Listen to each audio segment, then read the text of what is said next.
Bonjour à toutes, bonjour à tous, bienvenue sur MySUXU Experience, la première chaîne YouTube et page Facebook qui ne parle que du basket 3-3. Alors toujours avec Boucha, président de la commission basket Salut. 3-3 Ouais. du Puy-de-Dôme et joueur de l'équipe Africa CFD. Et donc on est sur la troisième partie de la vidéo. Alors vous avez dans les liens en dessous la vidéo de la semaine dernière et d'il y a 2 semaines sur la présentation générale, sur ton parcours de joueur de l'équipe 3-3 Africa CFD. Donc voilà, vous retrouvez au-dessus. Vous pouvez vous abonner, vous pouvez voir la page Facebook en haut là sur lui. Et puis nous, on continue donc sur ton rôle de président, président de la commission basket 3-3. Alors d'abord, comment tu es arrivé à cette prestigieuse place? Euh, c'est Gérald Nivelon qui a contacté pas mal de joueurs, Donc président du comité. président du comité depuis le Dôme, tout à fait, qui nous a contacté via Facebook, qui a contacté plusieurs joueurs et qui avait l'idée de vouloir monter une commission autour du 3-3. Mhm. Des joueurs, enfin, il a contacté beaucoup de joueurs surtout qui avaient une culture street, D'accord. donc qui étaient pas mal sur Marcombe ou dans les gymnases les étés à jouer au basket. Et voilà, qui a demandé simplement qui était intéressé pour intégrer cette commission et pour réaliser des missions autour du 3-3. Et moi j'ai dit oui tout de suite. Et pourquoi? Qu'est-ce qui t'a Parce que, intéressé là-dedans? parce que ça, je voulais voir aussi ce que ça donnait d'être un peu de l'autre côté, entre guillemets, du côté, euh, du côté du comité, quoi. Vraiment être acteur au quotidien du basket. Le côté un peu, pas dirigeant, mais ce côté un peu là du basket aussi qu'on néglige un peu trop souvent. Et c'était un premier en tant que, voilà, on va appeler ça dirigeant, mais c'est ta première expérience en tant que dirigeant ou tu avais Ouais, tout à fait, déjà... ouais, ouais, première expérience, ouais. D'accord. Donc tu avais surtout entraîné avant, c'est Beaucoup ça? ouais, ouais, D'accord. Mais jamais non, décisionnaire ou organisateur de... c'est D'accord. ça, Donc première expérience en même temps. ouais. Et alors, dans cette commission-là, vous êtes combien? C'est quoi un petit peu Alors, la personne type dans votre commission? la personne type, elle est plutôt jeune, Ouais, ouais, comme moi. Non, pas comme moi, beaucoup plus jeune que moi. On essaie de, voilà, enfin, les membres de la commission sont en général jeunes, acteurs du 3-3 aussi, donc enfin, joueur en général? qui ont joué, qui jouent D'accord. encore ou qui ont joué, ou qui sont organisateurs de tournois, ou qui ont un peu cette connaissance aussi du 3-3. Et donc on est Mathieu, par exemple, Mathieu Cissé est vice-président de la commission. D'accord. Jean-Charles Foyon également, qui est un des joueurs de notre équipe en championnat 3-3, qui est secrétaire de la commission.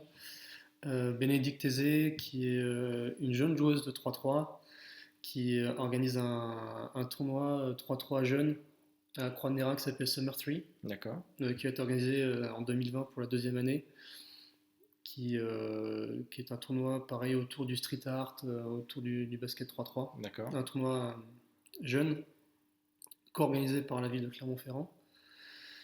Et Afid Dixie également, qui joue un peu au 3-3, mais un peu moins que nous. Un peu moins que nous, mais qui est aussi actif, pareil avec Bénédicte sur le tournoi Summer 3. Et Maxime Perse. Maxime Perse qui aussi est actif au sein de la commission. Alors, dans cette commission, quels sont vos rôles, vos missions qui vous étaient attribuées? Alors, la principale mission, c'est l'organisation du championnat 3-3, le contact avec les clubs, la communication avec les clubs, l'organisation aussi de formation autour des event makers. D'accord. Donc, le logiciel pour organiser le tournoi, voilà, qui permet de marquer des points après, que les joueurs, j'y arriverai, pour permettre aux joueurs de marquer des points en ligne, on va dire. Exactement. Exactement. Aussi, on s'occupe aussi de tout ce qui est formation des arbitres. C'est quelque chose qu'on aimerait mettre en place lors du championnat 3-3. Vous avez commencé ou c'est en cours? C'est en cours, on D'accord. aimerait organiser une journée formation arbitre sur un des plateaux 3-3 qu'on aimerait organiser sur l'année, donc soit le troisième, soit le quatrième, D'accord. en mars ou en avril.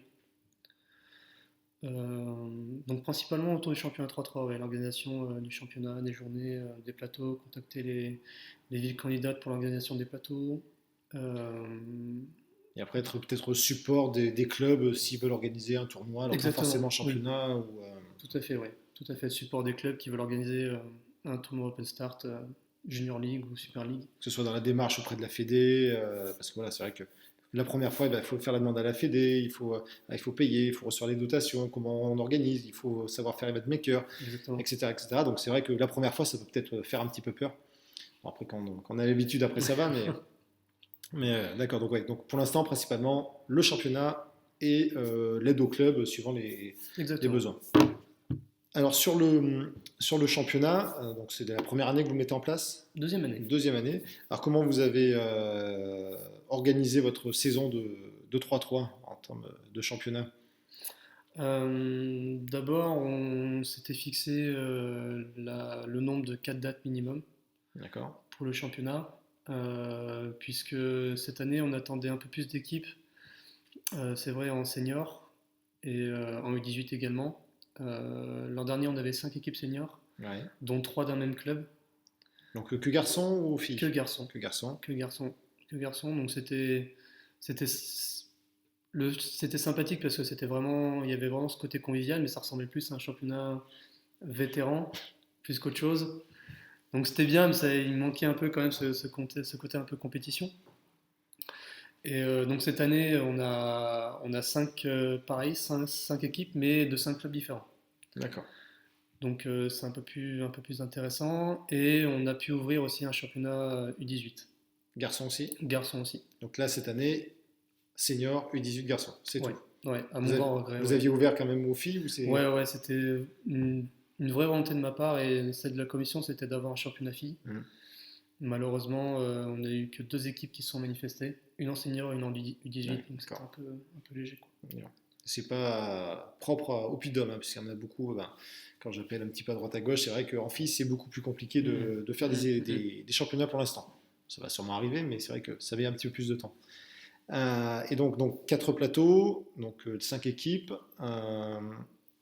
Comment ça se passe au niveau de l'organisation? Tout le monde se rencontre, il y a des phases finales, pas de phase finale, auto-arbitrage, au niveau de l'arbitrage, au niveau des tables de marque, comment vous avez Mhm. organisé tout ça? Mhm. Alors le premier plateau a eu lieu il y a maintenant 2 semaines, à Chamalières. Il y avait une poule de 3, une poule de 2 pour D'accord. les seniors. Il y avait un quart de finale entre le quatrième et le cinquième, donc le dernier de la poule de 3 et le perdant du match dans la poule de 2, D'accord. qui lui ensuite le gagnant rencontre en demi-finale le deuxième du groupe de 3. Non, pardon. Le premier du groupe de 3 et donc le premier du groupe de 2 ensuite rencontrait le deuxième du groupe de 3. Donc ça faisait une demi-finale et ensuite une finale. Et auto-arbitrage. C'était auto-arbitrage. Auto-arbitrage et c'était un peu compliqué parce que forcément c'était des joueurs du 5-5. Donc des Donc, règles. donc les règles du 5-5. Donc on a fait l'effort avec Mathieu de prendre les joueurs à part et vraiment de leur expliquer les règles sur la défense, comment il fallait siffler, s'il fait en priorité, ce qu'il fallait laisser jouer. Et donc ouais, non, on a fait auto-arbitrage. Auto-arbitrage pour cette Et les tables de deuxième. marque, c'était quelqu'un ou c'était Pareil, les c'était l'équipe. joueurs? Ouais, c'était les D'accord. joueurs. Les Ok. joueurs. On a eu la chance vu qu'avec 5 équipes, il y avait une équipe qui ne jouait pas, donc avec 4 joueurs par équipe, on avait un arbitre sur chaque match et un joueur sur chaque table de marque. Après la phase départementale, parce que maintenant cette année, ça a un petit peu changé par rapport à la dernière, Mhm. il y a la phase départementale, donc avec un championnat départemental avec 2, 3, 4 dates suivant les départements, Mhm. une phase régionale, donc là C'est ça. c'est l'Auvergne, c'est la région, nouvelle région À ARA, donc Limbora, ouais. Auvergne-Rhône-Alpes. Comment ça se passe derrière? Donc le vainqueur, le champion 3-3 Puy-de-Dôme, est reversé en championnat de ligue. Comment ça se passe après? Alors, on a pris contact avec, enfin, grâce à Alex Lomé, on a fait un peu le tour des comités départementaux et ceux qui organisaient le championnat 3-3. Et donc, a priori, ce seraient les 2 premiers de chaque championnat qui iraient au Masters de League. D'accord. Une date, plusieurs dates, comment ça se passe? C'est une date, ouais. Une D'accord. date, ce serait donc le week-end de Pentecôte. D'accord. Le week-end de Pentecôte. Le lieu, par contre, je sais pas. Mais ce sera organisé, ouais, sur le week-end de Pentecôte. Et donc après, alors je ne sais pas cette année s'il va y avoir la phase nationale, parce qu'il devait y avoir une phase nationale. Apparemment, oui. Donc après, normalement, le vainqueur de chaque région devrait faire le tournoi pour déterminer le champion de France. Voilà, donc on peut être dans son département, au fin fond de la Lozère, de la Creuse ou d'où vous voulez, et on peut être champion de France quand même de basket 3-3. Il suffit d'être champion de son département, puis de la Ligue, et enfin du championnat de France. L'avantage par rapport à la Super League, c'est que normalement, il n'y a pas beaucoup de joueurs de Pro B, N1 ou N2 qui sont présents. Ouais, c'est l'avantage. En parlant de la Super League, quels sont un petit peu sur le Puy-de-Dôme les tournois qu'il y a au niveau de la Super League. Donc là, le championnat, c'est pendant l'année de 5-5, et après l'année de 5-5, il y a la Super League, donc avec les Open Start, Open Plus, Open de France. Quels sont un petit peu, vous, au niveau de la commission, au niveau du Puy-de-Dôme, les tournois qui existent ou les clubs qui sont porteurs de ce projet? Maintenant, je peux le dire parce que le projet a été officialisé hier. Il y a un House Factory qui va ouvrir à Clermont-Ferrand. Et donc, le comité travaille beaucoup avec Azim Laroussi qui est en charge du Hoops Factory. Et donc, on a pour projet d'organiser déjà un Open Start par mois au Hoops. Ça se fait beaucoup à Toulouse, Paris. Paris, Lille. Lille aussi, oui. Ça. Ils organisent systématiquement. C'est les lieux maintenant du 3-3 dans les centres-villes maintenant. Ouais. Donc ça déjà, ça va être un super bon point pour le basket 3-3 dans le département. Et après, tout ce qui est Open Plus, on aimerait organiser un Open Plus dans les 2 ans. Donc là, le comité. Le comité, oui.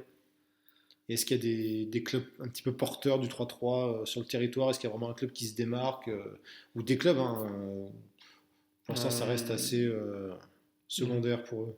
Moi, j'aimerais que Clermont Basket soit porteur du 3-3. Enfin, en tout cas, je vais faire le maximum pour. Et pour l'instant, c'est pas le cas? Pour l'instant, ça avance. En tout cas, il y a une vraie volonté en tout cas de développer le 3-3 au sein du club, ça c'est certain. C'est d'ailleurs pour ça que je suis parti à Clermont Basket.